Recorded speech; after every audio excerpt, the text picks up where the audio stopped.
राम राम मंडळी, आज आहे दिवस गणपती विसर्जनाचा. तर आपण जातो चोरगावला, आपल्याला काम असतं म्हणून. तर चोरगावला जात असताना आपल्याला दिसता गणपती बाप्पा. मग आपण चोरगावचं काम करून येतो घरी करतो आपण गणपती बाप्पांची शेवटची आरती घरची.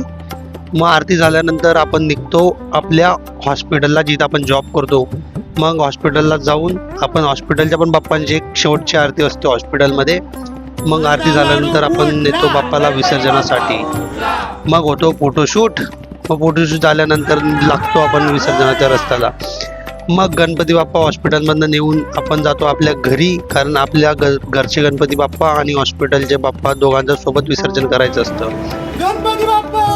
मग हॉस्पिटलच्या बाप्पा आणि गणपती आपल्या घरचे बाप्पा घेऊन आपण पोहोचतो तलावावरती, मेरून तलाव.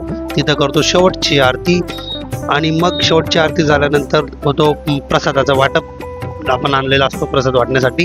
वाटप झाल्यानंतर मग आपण नेतो विसर्जनासाठी. आपल्याला स्विमिंग येत नसल्यामुळे आपण विसर्जन करत नाही. मग तिथल्या भावांना आपण सांगतो, तिथले भाऊ आपल्या गणपतीचं विसर्जन करतात. आणि हे आहे विसर्जनाच्या शेवटचे दर्शन. मग भाऊ गणपती बाप्पांना नेतात पाण्याच्या आत. आणि भाऊ आतमध्ये नेऊन भाऊ पण आणि बाप्पा पण खाली घेऊन जातात. आणि भाऊ विसर्जन करून शेवटी बाप्पांना सोडून येतो पाण्यातच. आणि तिथं जमलेली असती बहुत सारी भरपूर गर्दी. तर भेटू पुढच्या व्लॉगमध्ये. तब तक केले येता जाता राम राम. पूर्ण व्हिडिओ पाहण्यासाठी आपल्या यूट्यूब चॅनलला आहे, जाऊन बघा नक्की.